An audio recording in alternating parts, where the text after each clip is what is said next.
Not sure about you, but this is how I do my bacon. I don't put it in strips and then crumble it afterwards. I find it's like more uneven that way.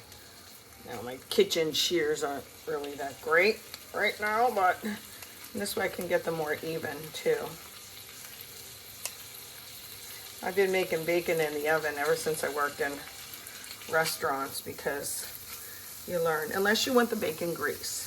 See, and then I'm gonna cook it in here because I want the bacon grease. Gonna make a little potato soup today. So I'll render this down, get it cooked, nice and crispy, then I'm gonna take it out.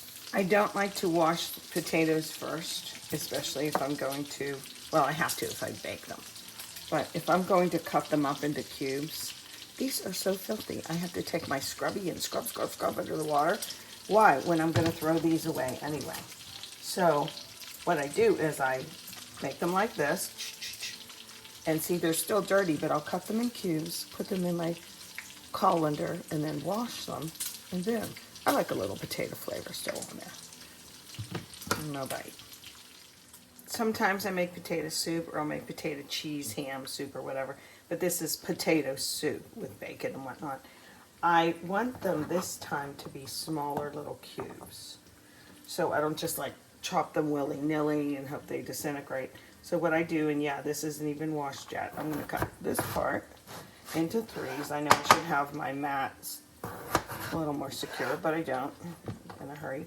And then I'll look and say, should this be in 2 or should this be in 3? And this should be in 3 also. And then when I go across, I can make them as even as I want. Always be careful with your finger. This is the way I do it. And I twist the knife. This is for beginners if you don't already know that. Okay, and then I have all these little cubes that are pretty much the same size.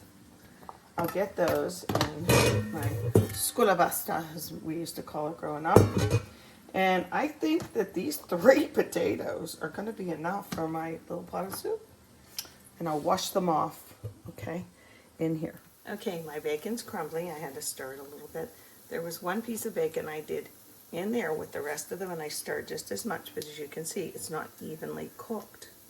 It's a little cooked on that side, but not on this, so that's another benefit of cutting it first. Now, I'm not going to drain this, but you could if you want, but this is going to be for like the top of the soup. A little bit will go back in. Okay, I'm just going to scoop it all out. I couldn't even see what I'm doing. I have the heat off. Okay. Why waste another spoon? Get it all out, or a fork or something, right? We're going to use this, and it is time for this. Put the onions in. You can't see in this. Oh, can you see now? Yeah. Ready? Make some noise. Boy, this smells good. Bacon grease and onions. Okay, and then I'll just get these going. Wow, I made a lot of grease this time. I've been getting batches of bacon, and it's the same kind, and there's hardly any fat at all on them. Sometimes that's good, sometimes that's not so good. Okay, let me cook this off. There's like 2 stalks, and they're little. Now some garlic.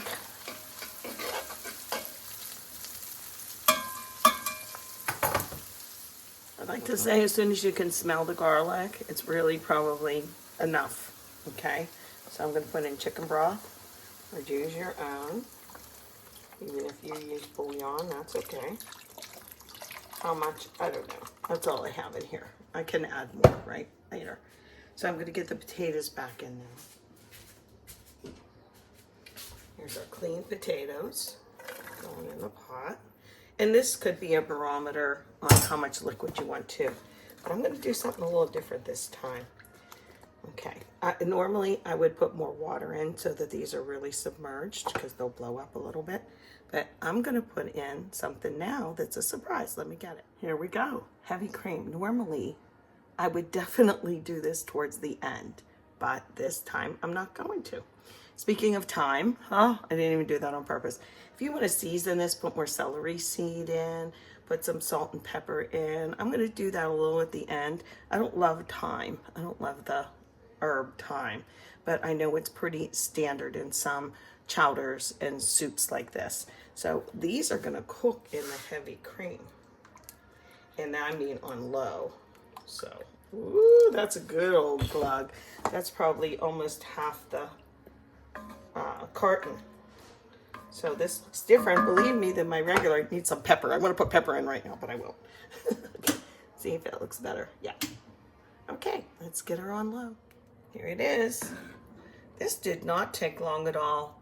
Keep in mind, I made my little cubes of potatoes really small. I smell the garlic, which isn't necessarily a good sign. It might have meant that I didn't let it, or I put too much in probably.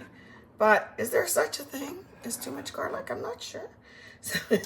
So anyway, I tested the potatoes. They're nice and finished. This is a different kind of potato soup than I usually make, but I wanted to use up some potatoes. So there we have it. Okay, and then you can't forget that I made this crispy bacon to go on top. How about that? Doesn't that look good? So there it is. And I did taste it. Of course I tasted it. What are you kidding? You can salt and pepper to taste. Now, oh, here's one thing. When I was doing the veg and sauteing those up, at that point, sometimes to make a soup, I will put the flour in at that point and make a little roux. But I just felt with the heavy cream, I could always thicken it at the end, and I kind of didn't even need to do that. I think it's just the perfect texture. Smells and tastes delicious. Hope you'll try this one.